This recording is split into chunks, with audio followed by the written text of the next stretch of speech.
igsuon.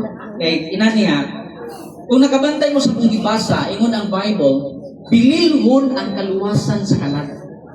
No? So, nga naman, Pastor, ako explain kamay, sa tulo ka parte, kasayod ba mo nga natay tulo ka parte? Ado natay lawas, kalag, o espiritu. Pero pagsulti sa Ginoo nga bililhon ang kaluwasan sa kalag. Nga naman sa tulo, kalag man ang dimension sa Ginoo nga bililhon ang kaluwasan sa kalag. No, ang pangutana ba? Nganong sa tulo kalag man gyud gisgutan. Now atong isgutan gamay. Ecclesiastes chapter 12 verse number 7.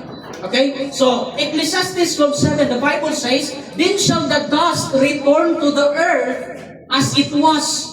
So, ang abog mubalik sa yuta na diha siya gikan.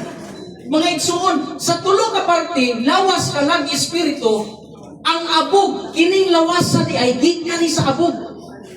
Okay? Kini atong nakita karon diri lawas ni Sister Phil, lawas ni siya nga mubalik sa abog, mga igsuon. Kung bilang katuig, madugta ni atong lawas, mubalik na siya sa abog. Genesis chapter 2 verse number 7. The Bible says, "Then God formed the dust of the ground." Nagporma ang Ginoo abog gikan sa yuta. "And breathed into his nostrils the breath of life, and man became a living soul." So giporma ta sa tanan nga gi-create sa Ginoo, don't you know? Sa tanan nga gi-create sa Ginoo, di ba, spoken words of God lang? Let there be light, and there was light. Na ay water, himo niya, na ay mga tanom niyang gisulti lang niya. Pero sa tanan nga gi-create niya, ang iyang gihaguan paghimo ang tao. Gikan sa abog, iyang giporma, Genesis chapter 2 verse number 7. Iyang giporma dito ang tao, gihuipa niya og gininhawa sa kinabuhi. Mao nang nahimo ang living soul. So ako malikon, kining lawas na to, pag mamatay ta, uli lang ni siya sa abog. Ibalik ni sa yuta. Pila ka adlaw, di ba? Ihatod na to ni siya. Pila ka tuig, madugda ka, kining lawas. Unang ningon ng Ginoo, bililhon ang kaluwasan sa kalag. Ganong kalag man? Pastor, napay isa, espiritu. Ecclesiastes 12:7. The Bible says, "And the spirit shall return unto God who gave it." Ang espiritu na ay nato, automatic nung adtos kinuhining kamatay sa tao. By the way, ang meaning sa kamatayon, panagbulag. Panagbulag sa lawas, kalag, o espiritu. Ang meaning sa kinabuhi, kay ang kamatayon, panagbulag man, ang kinabuhi po, panag-usa. Panag-usa sa lawas, kalag, o espiritu. Huwag ito ng kabantay mo na inadisgrasya, ni bulag iyang tiil, buhi gihapon. Nga naman, maski pag ni bulag iyang tiil sa iyang lawas, buhi gihapon siya, kay ang tulo, wag man nagbuwag. Ang lawas, kalag, o espiritu. Amen. So, karon, wala ko igong bersikulo, daghan kay ko'y bersikulo sa Bible nga nagpamatuod, lahig yun ang espiritu, lahig yun ang lawas, lahig yun ang kalag. No, di na nato isbutan, kay malangay man ta. Kasi niya, kaabtan tag alas 12, pabuntagan pa. So, ako lang yun ang kanang sintro na to ron ba, kamasaktan. So, by the way, gamay lang hita, ang espiritu mga igsoon, gibutang sa Dios sa tao para mo hilata nga naay Ginoo mas giwat na kita. That's the purpose of the Spirit na gibutang sa Ginoo sa tuwa. Amen? So, lahi na siya sa Holy Spirit o sa Spirit of man sa Bible. Sige, hatag na para mo hilata nga naay Ginoo. Okay? So, karon, tanawa ha? Ganong importante manggit pastor, ang kaluwasan sa kalag, ganong kalag manggit diskutan. By the way, unsa day ang kalag, pastor? O man atong diskutan ron. Unsa day ang kalag? Kaya pinilawas na kan man eh. Wala naman isang kalag dire. So, unsa day ang kalag, pastor? You know what? In the Bible, ang kalag, maunay tinuod nga ikaw. Akong baliko na. Ang tinuod nga ikaw, ang kalag, kini di ang atong lawas, sakuban lang ni siya. Okay? Atong klaroon. So, maud ay nabilinbon ang kaluwasan sa atong kalagdan. Pastor, di ba ang lawas, mubalik siya sa abog? Ang espiritu, pastor, mubalik po siya sa Ginoo. Now, ang kalag, pastor, asa na siya paingon? Kay mao man tinuod nga kita. Sa ato pa, ang tinuod nga gutomon, ang tinuod nga mubati, ini nasakitan karon. Diba? Every time nga inaay mapatay, mubati kong kasakit sa kasing-kasing, kaya baka dumdum ko sa kong papa. Gabag ulang yun siya mipanaw, basa ako. At kinaging bitaw, ang kinabuhi, no? Mura na yung istorya. In Psalms chapter 90, isulti sa Bible, ang kinabuhi, sama rang istorya. Inana lang yun. Natay mga loved ones ka napatay, una-una na to, no? Mura rang ni biyahe sa laing nasod, mubalik lang. Inanagapon na ito una-una. Pero di ay, in reality, di na tayo mubalik. Kaya naman, once mamatay ang tao, mga igsoon, di na gina siya mubalik. Maghuwag pa ta, nga balik kong tabi, na. Pastor, mo bitaw nang di kumutuog Bible, Pastor, kay way patay, mi balik, mga igsoon, salamat na record sa Bible. Adunay tagalangit, nga may anhin diri sa kalibutan. Nagpamatuod na tinuod yun ang langit. Kabalo ba na kinsa? Salamat ang atong Ginoong Jesucristo. Ang tagalangit minaog sa kalibutan. Amen? Now, karon atong hisgutan na unya anong minaog yun sa kalibutan. Imani, ang atong kalag bilingon ni siya tubangas Ginoo. O nang kinahanglan maluwas atong kalag. Right? Okay, ngayon ay pastor, mao ni ang panginahanglan nun sa kaluwasan sa atong kalag. Roma 3:10 o 23. Okay? Ingon ang Bible. For all have sinned and come short of the glory of God. Romans 3:23. For all have sinned. Kita ay tanan nakasala. Sa ato pa, ang atong kahimtang niining kalibutan na makasasala. So ang tinuod na ikaw, hindi ang kalag nato, makasasala ini. Amen. Now, sa Bible mga igsoon, ang tao makasasala, ining kalaga kay makasasala man gihukmanis Ginoo. Okay? Mura ba kanang kabantay mo kanang daotang tao, madakpan sa pulis, asagay sa dalhon, prisuhan. No, maski pa ko ingon tong nadakpan, sir, di na ba ko ganang prisuhan? Dalhon yun sa prisuhan, bayad sa iyang sala. Ang usad kita, kay nakasala man atubangan sa Ginoo, ingon siguro ta, Pastor, maayo man ko sa akong silingan. Sige, di na lang nato na lalison, maayo kasi mong silingan. Pero atubangan sa Ginoo, nakasala ta. Ug kabalo ta mga igsoon, unsa na sala, ug unsa ang sala. Right? Now, asa paingon, sa Bible lang ha, Bible ha. Pastor, asa paingon ang kalag pag mamatay siya nga makasasala, asa siya paingon? Psalms 9:17. Di lang ta maglangay. Psalms 9:17 para masabtan nato nganong bililhon ang kaluwasan sa tong kalag. Mao di ay kay ang atong kalag, ang ikaw, ang tinuod nga ikaw di ay kay nakasala man ito bangas Ginoo. Psalms 9:17, the Bible says, the wicked shall be turned into hell. Asa paingon ang dautan? Asa paingon ang makasala? Impierno. So ang ato na kahintang mga igsoon, impiernohonon na itatulod sa atong mga sala. Whether you like it or not. Musugot kang sa dili, impiernohonon kita, kay bayad na. Oh, by the way, nainiingon ako, Pastor. Ano, maimpierno man ta, nga gugma man ang Ginoo. Okay? Diba? God is love. Pero mga igsoon, paminaw mo, ang Bible nagsulti, dili rabaya siya, love lang. Wabe niingon ang Bible nga, gugmara ang Ginoo. Wa biya siningog ra. Ang Ginoo sad maghuhukom baya.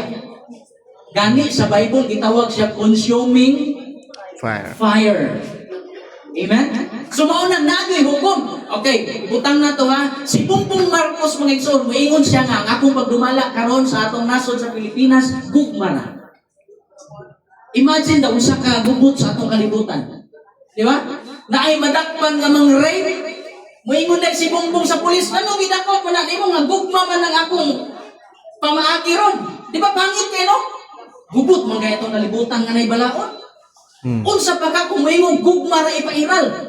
That is why sa Bible balance gina, duha gina perme. Ang Ginoo gugma, ang Dios maghuhukom pud. Amen. Amen. Now, kinsa man diyang hukman, Pastor? Basahon nato sa Revelation chapter 21 verse 8. Okay? Sige. Kung naa ka ani, mga sala ni nga di ganahan ang Ginoo. Kung naa ka ani, aapil ka. Pero kung wala ka ani nga sala, ay salamat, wa tay apil. Sige, atong tanawon, basahon ako ha. Revelation 21 verse 8. Para mas masabtan nato nganong niingon ang Ginoo nga bililhon ang kaluwasan sa atong kalag. Okay, ingon ang verse 8, Revelation 21 verse 8. Apan ang mahinadlokon dili matinuohon, mga mamumuno, mga diwatahan, mga bigaon, apil pa dahil drio, lain kaya paminang Bisaya, no? Sige, ato lang pa dahil nun. Mga magsimbag Diyos-Diyos o mga bakakon. Mao ang ilang bahin sa pag-iadto sa linaw o nagdilaap nga kalayo, mao ikaduhang kamatayon. Amen? O di lang ta mag-isgot atong sa ibabaw. Kinilang isgutan na to, kining pagkabakakon. Kinsa man diri sa ato, nga kapamakak. So sa ato pa, kitang tanan mga igsoon, silutanan yun. Kinining atong kalag, kung mamatay gini, impyerno ni paingon. Pero mga igsoon, dirita, sakto na to, nganong niingon ang Ginoo, bililhon ang kaluwasan sa atong kalag. Ngano? Kay di buot sa Dios nga maimpyerno ang atong kalag. Dili mo sugot ang Ginoo nga maadto ta sa impyerno. Musugot mo dili, di man ganita mo sugot. So, karon, inani ha, nahitabo. Nganong niingon ang Ginoo nga bililhon ang kaluwasan sa atong kalag? Kinsa di ay makaluwas sa atong kalag? Mao man ay kinahisgutan pirmi. Di ba, uban gani maglalis. Pastor, usa day paagi para maluwas mo, para maadto kog langit. Diri na. Ako isulti sa inyo. Kinsa tong tagalangit? Yang mianhis kalibutan? Jesus Si Christ. Jesus Christ. Kasayod mo mga igsoon, nganong mianhis sa kalibutan? Luke 19:10. The Bible says, Luke 19:10. Namoy Bible sa inyo. Cellphone, upo nyo. Luke 19:10. For the Son of Man is come to seek and to save that which was lost. So mianhi ang Ginoo sa kalibutan aron sa pagpangita o pagluwas sa mga nangawala. Pastor, kanang lost, kinsa di ay nangawala, Pastor? Don't you know in the Bible, kita gitawag tag nangawala tungod sa atong sala. So tanan di ay nga makasasala, kita di ay tanan nangawala dahi ta. O kita mo'y gipangita sa Ginoo. Amen? So si Jesus Christ minaog mismo atong Ginoo ha? Ang atong Ginoo, John chapter 1, ang atong Dios, 1 Timothy 3:16, ang atong Ginoo, nagpakatao siya. Sa unod, nagpadayag siya sa unod. Ang Ginoo ba? Nagpadayag sa unod. Pastor, ngano nagpakatao pa man ang atong Ginoo? Mga igsoon, kasayod ba mo? Why ni isa nato karon diri nga makabayad sa atong kaluwasan? Why ni isa mga igsoon nga makaluwas diri sa atong kaugalingon? Why? Ngano man, Roma 3:10. Walay matarong, wala bisan usa. Mo nang kung magbase ta sa atong kaugalingon para makaadto tag langit, my friend, I tell you this evening, why ni isa makaluwas sa iyang kaugalingon? The Bible says, Ephesians chapter 2:8 and 9, kay sa grasya kamo nangaluwas, pinaagi sa pagtuo, kana dili sa inyong kaugalingon, kinigasa sa Dios. Dili sa binuhatan, verse 9, dili sa binuhatan, aron walay taong magpasigarbo. Amen? So the Bible says, mga igsoon, gusto sa Dios nga malukat niya ang atong kalag nga dili kadtong impyerno. Gusto niya maluwas ini. So ang gibuhat ni Jesus Christ, mianhi siya sa kalibutan. 1 John chapter 2 verse 2. Kasayod mo sa gisulti sa Bible? Jesus Christ, si Hesus Kristo, maoy halad pasikuli. Kinsa? Si Jesus Christ mo'y halad pasikuli sa atong sala. Nagpalansang si Kristo para malukat niya ang atong kalag. Sama sa akong gibasa, Psalms 49, verse number 7. Why tao nga makalukat sa kaluwasan sa iyang isig katao? Why tao nga makaluwas sa iyang isig katao? Only Jesus Christ. Why? Because Jesus Christ died on the cross in behalf sa atua. Kinsay angayan ilansang, kitay angay ilansang. Pero si Kristo ang miangkon sa atong sala para lang yun ang atong kalag maadto sa langit. Maunay dako ayong panginahanglanon sa atong kaluwasan. Akong balikon, importante nga karong kabgabion makasiguro ka sa imong kaluwasan. Ngano man pastor siguruhon gyud ang kaluwasan pastor? Paminaw. Nakatry ba mo sakay og sakyanan nga wa mo kabalo asa mo paingon? Igit pwede no? Isakay kag sakyanan kabalo gyud ka asa ka paingon. Sama pod sa atong kaluwasan, sama pod kay ngano? Anytime from now akong balikon ang kamatayon kalit moabot sa tawo. Musugot mo sa dili kasayod mo kini kamatayon balin-balin ra may balay. According sa research, dili ni pangatlo ka, according sa research, halos kada pitik sa rilo adunay mamatay. Halos kada pitik ha. Mao nang ang kaluwasan kinahanglan gayud nato siguruhon karon sa tangguhi pa. Pastor, karon dai ta maluwas pastor. 1 Corinthians chapter 6 verse 2. The Bible says, "Now is the accepted time, and behold, now is the day of salvation." Karon ang adlaw sa kaluwasan mga higala. So dili paawahi ang tanan akong balikon. Kining atong kalag silutanan ni dito sa impierno. Pero apan si Jesus Christ nagpalansang sa cross para pagbayad sa atong sala, pagbayad sa atong silot para kitang tao dili may impierno. Now pastor, unsaon man para maangkunan atong kaluwasan? Naman ni pangutana, kay pagpanganda man eh. Di ba? Samtang wapatan ni abot sa kamatayon, at least andam ta, kabalo ta, kung asa ta paingon. E paandamon man kita sa Ginoo. Amos chapter 4, verse number 12, mga igsoon, gusto sa Ginoo nga makaandam ta. Now, karon, kung saan man pastor, inani, di ba pastor si Jesus Christ nagpakamatay sa tanan, nagpalansang siya para pagtubo sa sala sa tanan? Yes, tinuod na. So sa ato pa pastor, luwas tang tanan. Ay sa atong klarohon. Ang kamatayon ni Kristo para sa tanan. Pero pangutana, kanus aman no epekto ang gibuhat ni Kristo dito sa cross nga ri sa tao. Mura bang eskwelahan? Ang eskwelahan para sa tanan. Pero mind you, dili tanan estudyante. Di ba? So kanus alang man siya mahimong estudyante kung ang kung ang isa ka tao wadto sa eskwelahan magpa-enroll. So pag ma-enroll na siya, estudyante na siya. Diha na ni-epekto ang eskwelahan sa iya. Sumaupod sa kamatayon ni Kristo, klarohon na nato gamay. Para na mo epekto ang kamatayon ni Kristo para maluwas ta, para makasiguro ta karon inani. John 3:16. John 3:16. Kumun kay nga verse na to. Gani alas 3 sa hapon ipasalida na sa TV. John 3:16. For God so loved the world that He gave His only begotten Son, that whosoever believeth on Him should not perish, but have everlasting life.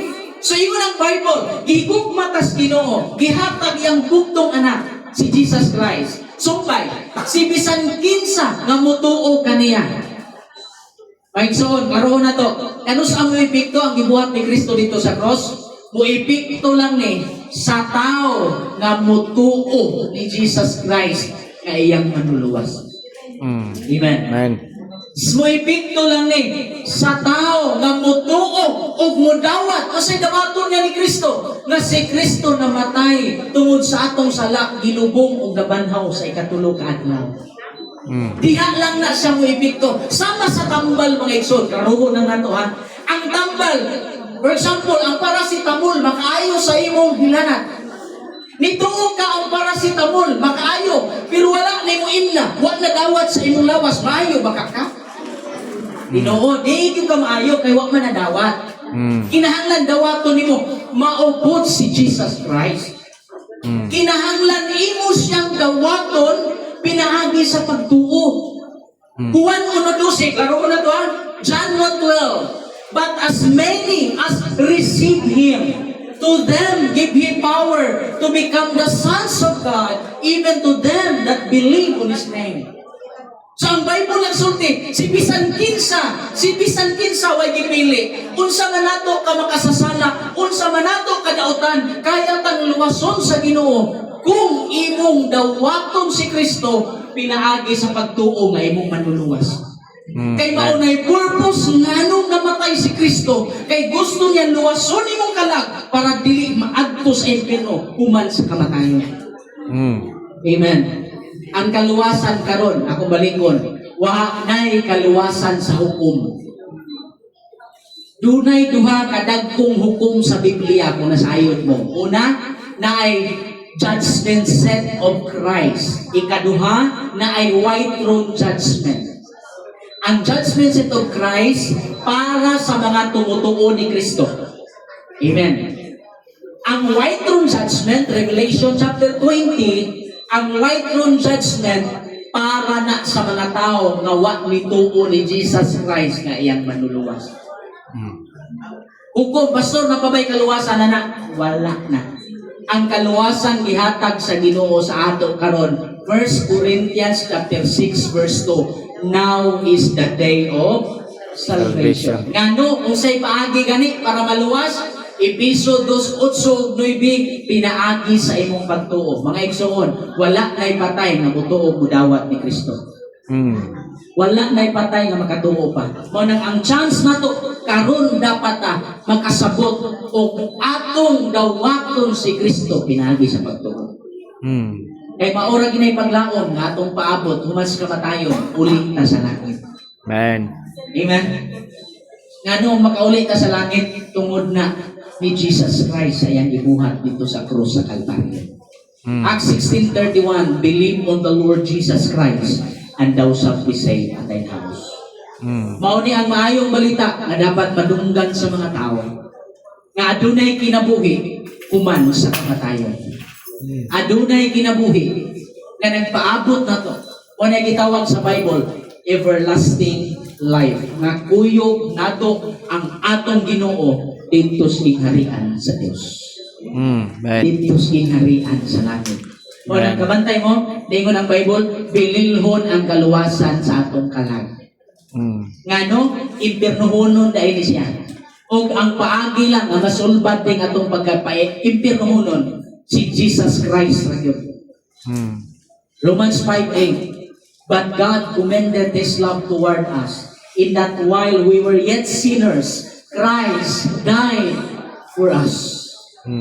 Klaro kayo, masabtan na to. Nganong si Kristo nagpakamatay sa cross? Nganong nalansang siya sa cross? Klaro kayo. Kaya ngano, why ni isa na to makaluwas sa atong kalag? So si Kristo ang nagpalansang sa cross para nimo, para nako. Amen. So karon nga gabi, utob sa nakadungog, nining maong tingog sa mensahe sa pulong sa Ginoo.